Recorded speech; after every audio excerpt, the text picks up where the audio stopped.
मित्रों, अपना भारतवर्ष बड़ा ही सुंदर है। इस सुंदर राष्ट्र में एक सुंदरतम राज्य है झारखंड। झारखंड में एक विश्वविद्यालय है, कोल्हान विश्वविद्यालय। कोल्हान विश्वविद्यालय में एक कॉलेज है, वर्कर्स कॉलेज, और वर्कर्स कॉलेज में एक शिक्षक है, प्रसून दत्त सिंह। ऐसी ऊर्जा, ऐसा उत्साह, ऐसी निष्ठा हमने बहुत कम में देखी है। लेकिन इसके दो दुर्गुण हैं जिसे मैं यहां बताना चाहूंगा। एक है सुंदर कल्पना करना और एक है सुंदर स्वप्न देखना। ये दोनों इनके दुर्गुण हैं। सेंट स्टीफेंस कॉलेज की स्थापना 1881 ईस्वी में हुई थी। तब से लेकर के आज तक उस कॉलेज के संस्कृत डिपार्टमेंट में एक भी सेमिनार नहीं हुआ।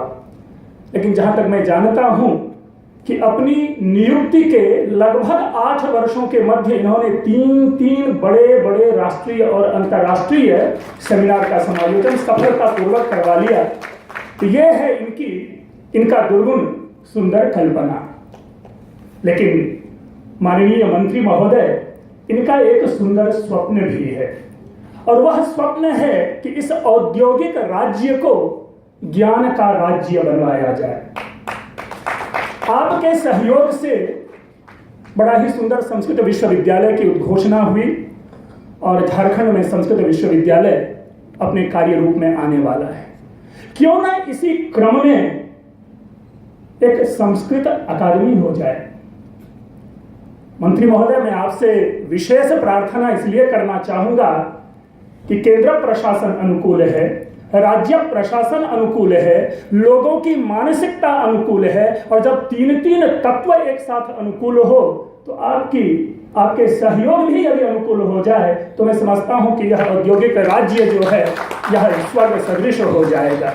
प्लीज इस पर आप अवश्य ध्यान दें। जितने भी राज्य आज अच्छा कर रहे हैं वहां पर किसी न किसी रूप में एक संस्कृत अकादमी विद्यमान है। तो आपसे सादर निवेदन है, करबद्ध प्रार्थना है, तन और मन से जन जन की आवाज आप तक के लिए है कि इसके कण कण में भी संस्कृत को आप अवश्य ही बिखेरें।